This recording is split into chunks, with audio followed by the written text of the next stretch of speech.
this is Anushka Sen, your educator from BioXplaining, and in this short video, I will be talking about Erikson's psychosocial development stages. There are 8 stages and I'll explain all of them.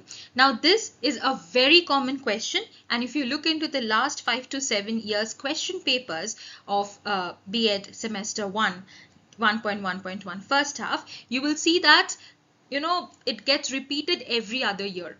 So this is very important, and if you can learn this, I'm sure it will help you a lot for your upcoming exams. So briefly describe the stages of psychosocial development as stated by Erikson.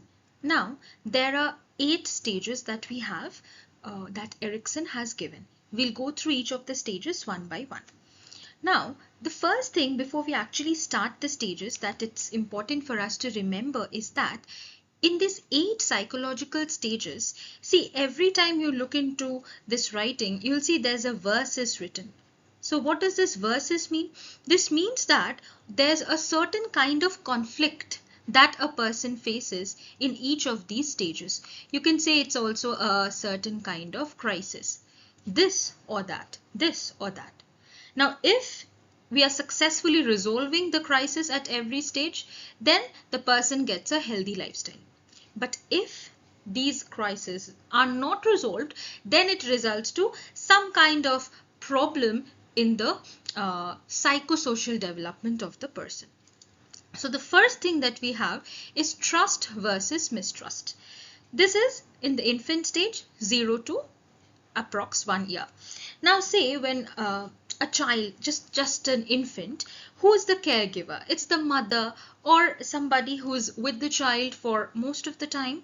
Now, this is where trust and mistrust comes. Say the child is hungry, has no ability to say that I'm hungry. All that the child can do is start crying. So the mother understands that this is the time the child is crying because it wants to eat. So the mother feeds the child. So the child feels that there's a kind of trust between them because they're not able to say anything, they can't express anything, right? So that is trust. But say the child cries, nobody attends, repeatedly that happens. So that gradually builds a certain mistrust which unknowingly stays with the child. So this is developed, the correct thing can be developed only through proper care and affection. Now the child is growing. It's becoming a toddler. Now gradually they start to do things by themselves. So here comes autonomy versus shame and doubt. The child gradually develops independence and self-control. Like say the mother gives a certain food in front of the child. The child will try to eat. It will be a very messy affair in all probability, but we still have to say that okay, eat, no problem, eat that way. But if the child is scolded, why have you thrown food? Why have you done this? That gives rise to the crisis. Shame and doubt. The child thinks that can't do anything on its own. Okay, so I hope the first 2 stages are absolutely clear. Before we proceed, just a very quick thing. Those of y'all are interested to take the solved papers of all the subjects of semester 1 or semester 4, those are the 2 upcoming semesters. You can, in English version obviously, all the subjects last 5 years, you can either text, that is WhatsApp, in this number given on the screen, or you can drop a mail in this email ID. I have carefully prepared all the answers for the last 5 years. I will share it with y'all at very affordable rates. So the details will be given in the description. So if y'all are in need of the answers, please do text or send in an email. Next, we have the third stage, that's initiative versus guilt.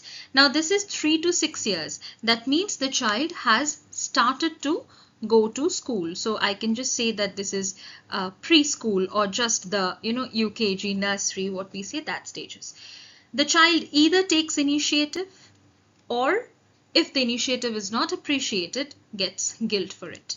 Like say for instance, a lot of children love to play like a doctor, like a teacher. So say they're taking that initiative of becoming a teacher at home. Say they are sitting, they are having imaginative children, they're explaining something. Now if we encourage that okay, what to do, what to write, we're encouraging the child. Then they keep on taking initiatives to learn new things. But say we say, no, don't do this, don't waste time, then the child gets guilt that shouldn't do this, will not do this the next day. So they are gradually learning through play and exploration. It's not that they have to sit with the books and learn something. That's not the age for it. They understand through different activities, play and exploration. Thereafter, for the next 6 to 12 years approx, they develop industry versus inferiority. Now say they are going to school full-fledged. Suppose I take a topic, they have a science project to do. A child gets a science project. So at home, the child will be revising the different concepts, writing out various things different times. Sometimes he shows it to the teacher, sometimes to the parent. So we have to encourage, yes, this is correct. If not, Acha, please come up with something better. But suppose we are saying, you can't do anything, you can't even write one small thing. That will lead to inferiority. He'll immediately think that, oh, I could not do this, then maybe I'm not good for it. So this is industry versus inferiority. Next, we have identity versus role confusion. Now this is around 12 to 18 years of age. So this is basically middle school to high school. Now during this period, there's identity versus role confusion happening. Meaning the child starts to question, I won't say child any longer, it's more of a teenager. Right now this is the teenage. So I'll call this to be an adolescent or a teenager.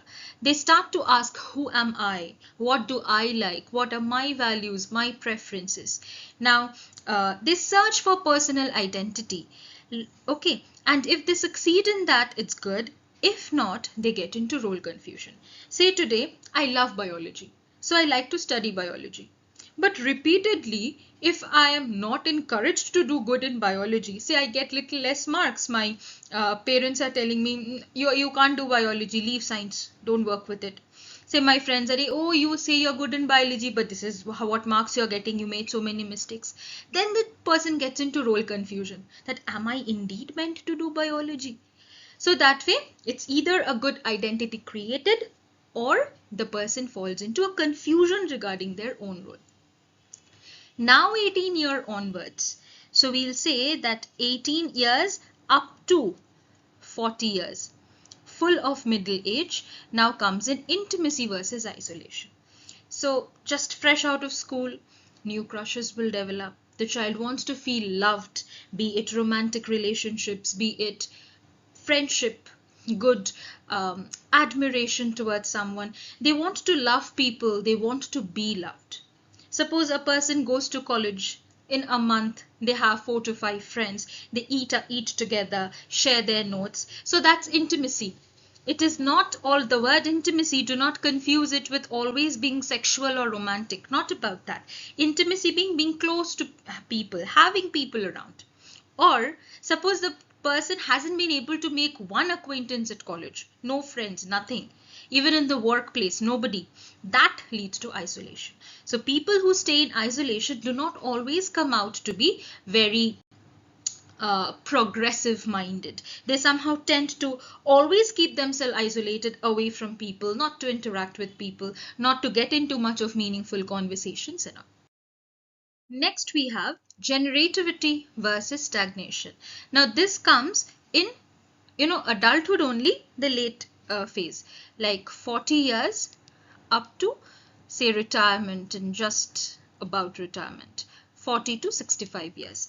Now this is where people are actively working. They're going to jobs or having their own business or building a family. They're doing some productive work. Now this is where they want to contribute very meaningfully. Say for instance, I'm a teacher. So generativity versus stagnation for me will be, suppose for 10 days I haven't taught anything, I'm just sitting idle. So I will feel stagnated, that I'm not contributing to the society enough, I'm not doing my work properly.